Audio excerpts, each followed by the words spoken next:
Professor Jason S. Carroll. He's a fellow at the Wheatley Institution, for which we're very pleased. He's professor of marriage and family studies in the School of Family Life. He currently serves as associate director of the school. He received his PhD in family social science from the University of Minnesota. He's an internationally recognized researcher and educator in the areas of marital intimacy, marriage readiness among young adults, the effectiveness of marriage education, and modern threats to marriage, such as pornography, delayed age of marriage, materialism, premarital sexuality, and non-marital childbirth. Professor Carroll will give you the final word.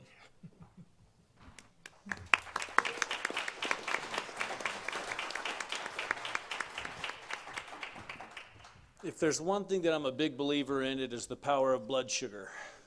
So I will not stand between all of us and food for very long. First off, on behalf of the Wheatley Institution, I want to thank all of our speakers today. As we thought about and planned today's symposium and considered a number of names, these individuals went quickly to the top of our list, and we were thrilled that they could make schedules and arrangements fit for us. So join me once again in giving our appreciation to them and their remarks today.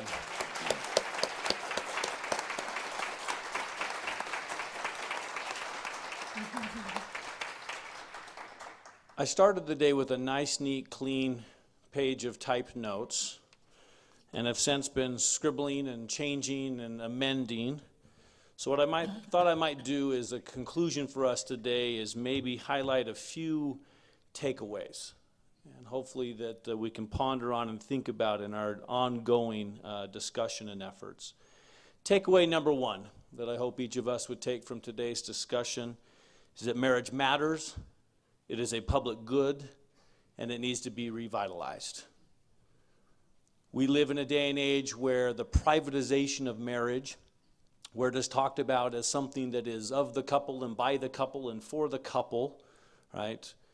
Disconnected from the social good and the broader good, is a dominant theme. I've always enjoyed the work of Linda Waite at the University of Chicago, and as she has studied the benefits of marriage and much of the research that we've talked about and mentioned today, her conclusion is that the scientific evidence is now overwhelming. Marriage is not just one of a wide variety of alternative family forms, each of which are equally good at promoting the well-being of children or adults. Marriage is not merely a private relation, it is a public good. As marriage weakens, the costs are borne not only by individual children and families, but by all of us. Take-home point number two. The revitalization of marriage is broad and multifaceted. The conversation, as we've mentioned earlier today, focuses quite a bit on the legalization of same-sex relationships. And much of our conversation today has pointed out and talked about that as well. But the revitalization of a marriage culture is much, much broader. And the devitalization of that culture has been happening for a very long time. So as we talk about patterns of cohabitation, of a near 50% non-marital childbirth rate in America today, our conversations about premarital sexuality, right? Historically high divorce rates, these patterns and trends all come together in many ways. So I would hope that that would be a part of our reflection and our view as well. Take-home point number three, when it comes to discussing this matter with others, where you start will determine where you end.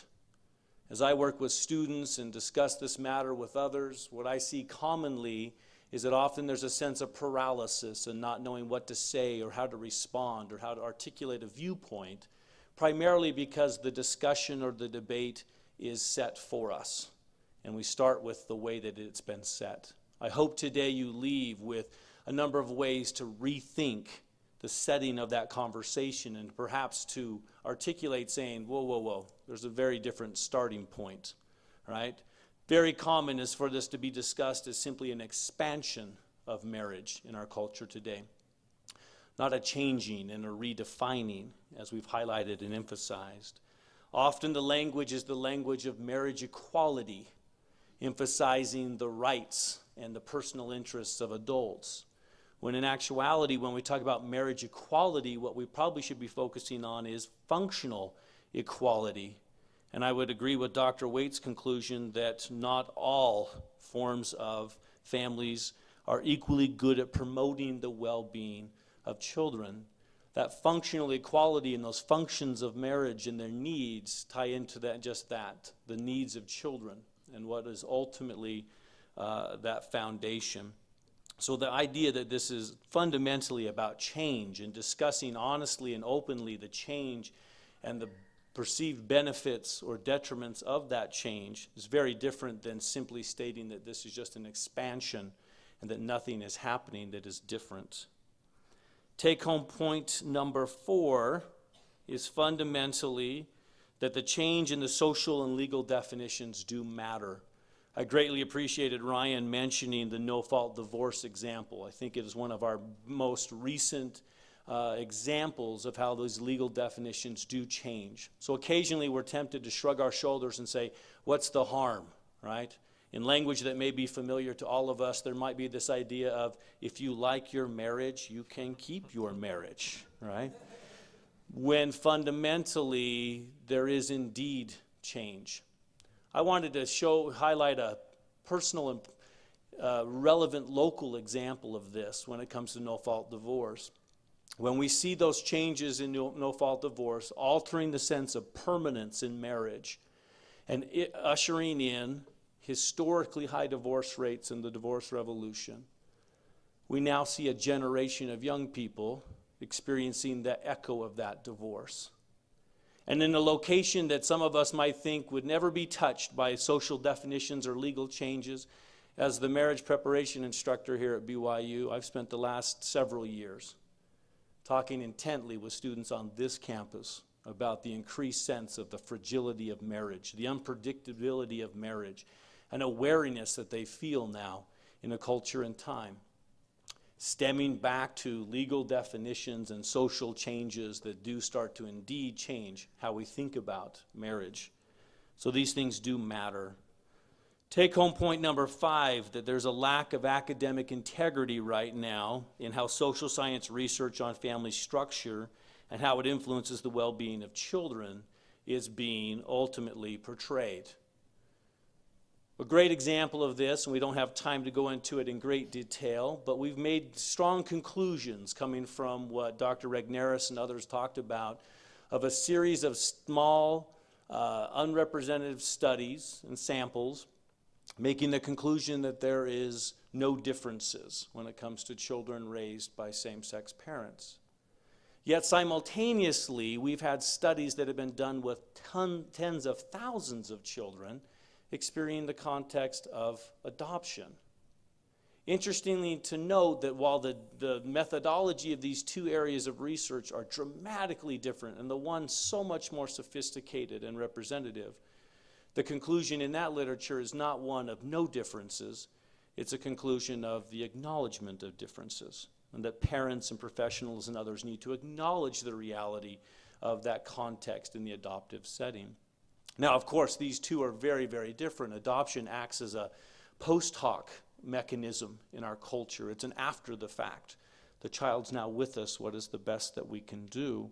It's very, very different than a foundation where we would alter our marriage and consequently our parenting culture to intentionally and deliberately intend to raise children in a context that would be fundamentally without their two adoptive parents.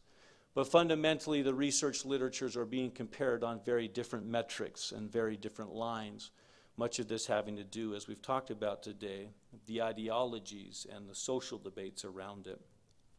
One last comment is ultimately a key takeaway we would hope is that you would see what has been modeled today by all of our presenters, is that civility matters. One quote that I'd like us to conclude on, Elder Dallin H. Oaks, in our most recent General Conference for the Church of Jesus Christ of Latter-day Saints, made a key observation that I think as the events of the last few weeks unfolded became even keener and mindful for us. He highlighted that followers of Christ should be examples of civility. We should love all people, be good listeners, and show concern for their sincere beliefs. Though we may disagree, we should not be disagreeable. Our stands and communications on controversial topics should not be contentious. And then as a particular insight, when our positions do not prevail, we should accept unfavorable results graciously and practice civility with our adversaries. In any event, we should be persons of goodwill towards all, rejecting persecution of any kind, including persecution based on race, ethnicity, religious belief, or non-belief, and differences in sexual orientation. I commend our scholars and our presenters today for that model that they've shown us.